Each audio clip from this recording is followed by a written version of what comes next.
लाल किल्ला metro station परिसरामध्ये झालेल्या ब्लास्टचा आज 5वा दिवस आहे। त्यानंतर आज लाल किल्ला परिसरामध्ये खरं तर साफसफाईचं काम सुरू असताना आपल्याला बघायला मिळतंय। कारण मागच्या काही दिवसांपासून ज्या पद्धतीने या परिसरामध्ये ब्लास्ट झालेला होता त्यानंतर फॉरेन्सिक टीम पुरावे गोळा करण्याचं काम करत होती, म्हणून हा परिसर सगळा सील केलेला होता।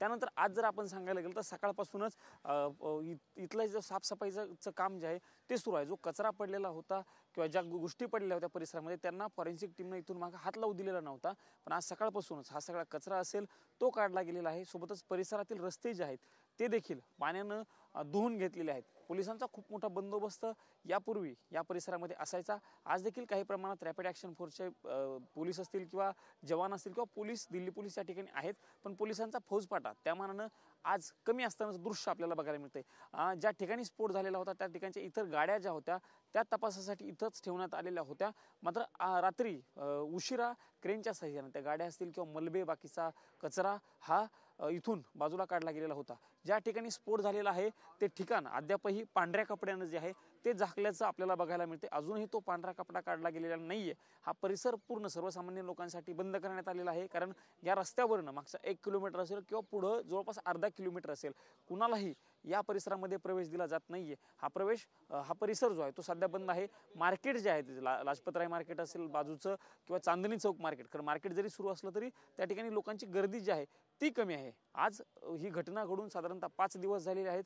वेगवेगळ्या अनुषंगाने तपास जो आहे तो सुरू असल्याचं आपल्याला बघायला मिळते, कारण तपासामध्ये फॉरेन्सिक तपासामध्ये खूप धक्कादायक खुलासे होत आहेत। डॉक्टर उमरनं ज्या कारमध्ये हा ब्लास्ट केलेला होता त्यासाठी टायमर वापरलेला होता अशी ही धक्कादायक माहिती समोर आलेली आहे।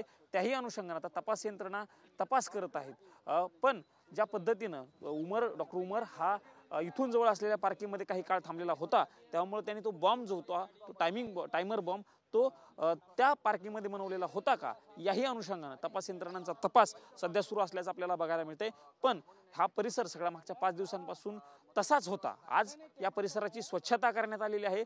अशी शक्यता वर्तवली जाते की आज सायंकाळपर्यंत हे रस्ते जे आहेत ते सुरू केले जाऊ शकतात, कारण लाल किल्ल्याचा खूप गजबजलेला परिसर चांदणी चौक मार्केट यामध्ये लोकांची खूप मोठी गर्दी असते, पण रस्ता बंद असल्यामुळे या परिसरामध्ये खरेदी करण्यासाठी असेल किंवा सर्वसामान्य नागरिकांना प्रवेश दिला जात नाहीये। त्यामुळे आज रस्त्यांची स्वच्छता साफसफाई केल्यामुळे सायंकाळी या परिसरामध्ये हे रस्ते सुरू केले जातील अशा पद्धतीची देखील शक्यता वर्तवण्यात येत आहे।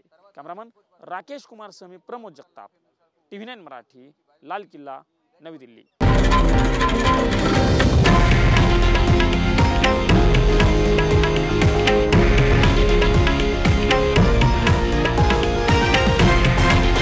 हे आहे देशातील नंबर 1 न्यूज नेटवर्क आणि आपण पाहत आहात TV9 मराठी, एकमेव।